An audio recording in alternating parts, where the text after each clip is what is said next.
Hari ini, podcast Do You Hear Me akan membawakan sebuah cerita horor yang ada di internet. Terdengar suara mobil ambulan saat mengantar jenazah adik yang paling kusayang Maria untuk beristirahat selama-lamanya. Aku hanya bisa melihat jenazah adikku itu terbaring. Sudah menjadi kebiasaan di keluargaku jika ada yang meninggal, kita pasti akan mengumpulkan barang-barang kesukaannya. Mulai dari baju, cincin, boneka, barang-barang pribadinya, bahkan sampai handphone adikku pun dikubur bersama jenazahnya. Menurut kepercayaan keluarga kami, itu dilakukan agar dia tidak kesepian di sana. Percaya atau tidak, itu sudah menjadi tradisi turun-temurun keluarga kami sampai sekarang.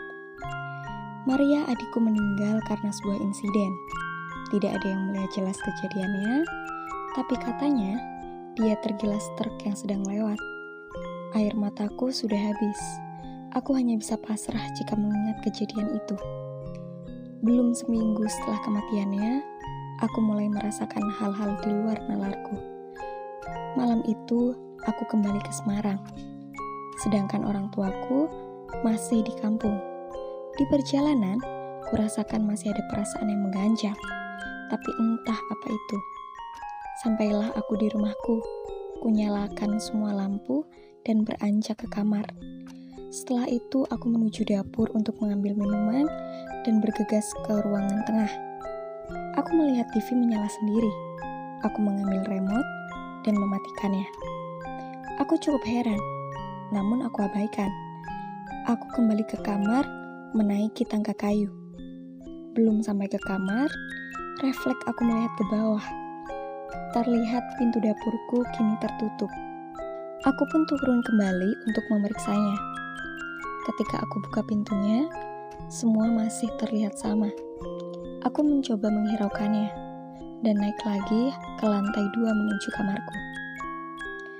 Sampai di tempat tidur, ku tarik selimut dan mulai memejamkan mata. Mataku sudah terpejam, tapi entah kenapa aku belum bisa terlelap. Sampai aku mendengar seperti ada seseorang yang sedang menaiki tangga menuju lantai 2. Langkah kaki itu semakin jelas terdengar dan suaranya terhenti tepat di depan kamarku. Tiba-tiba pintu kamarku terbuka sendiri. Aku melihat sebuah bayangan di pintu kamarku. Seperti ada seseorang yang sedang berdiri.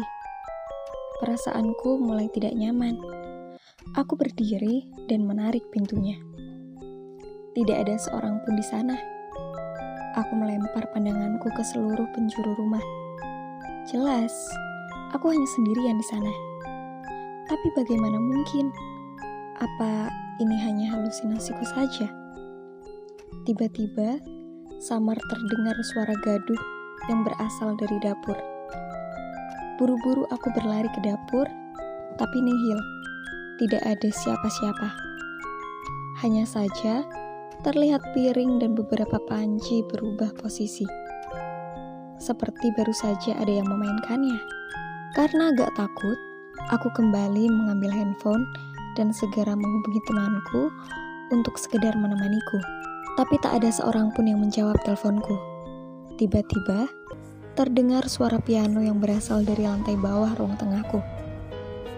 Piano itu terdengar melantun dengan nada yang sepertinya tidak asing lagi kudengar.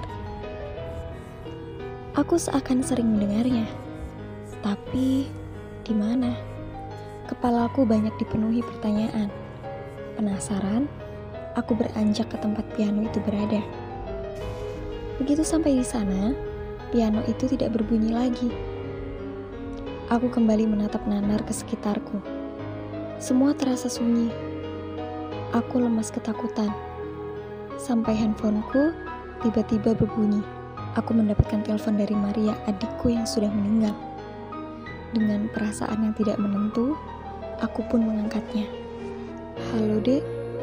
Adik kenapa?" Terdengar suara tangisan di teleponku. "Udahlah, Dek.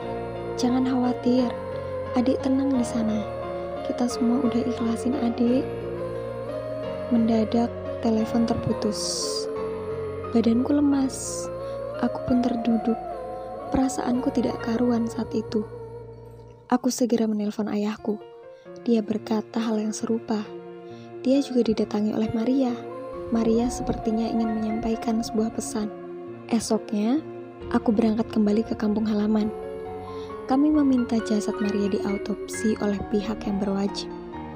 Tidak lama kami pun mendapatkan hasil bahwa Maria bukanlah meninggal karena insiden kecelakaan. Bisa dibilang, sebelum meninggal, adikku dijamah lalu dibunuh dan dibuang ke jalan agar dikira tertabrak. Aku sangat terpukul mendengar hal itu. Aku semakin emosi dan marah. Sampai saat ini, aku masih mencari pelakunya. Siapa yang tega berbuat hal biadab itu kepada adikku tercinta? Aku duduk dan melihat foto-foto adikku. Aku melihat satu foto adikku saat sedang bermain piano. Akhirnya aku ingat, lantunan piano yang saat itu kudengar adalah lagu yang sering adikku mainkan. Malam itu, arwah adikku memang datang mengunjungiku untuk menyampaikan sebuah pesan bahwa dia belum tenang di sana. Untuk kamu yang punya cerita horor atau pengalaman horor, kamu boleh langsung kirim cerita kamu di alamat emailnya DHM di inipodcast00@gmail.com.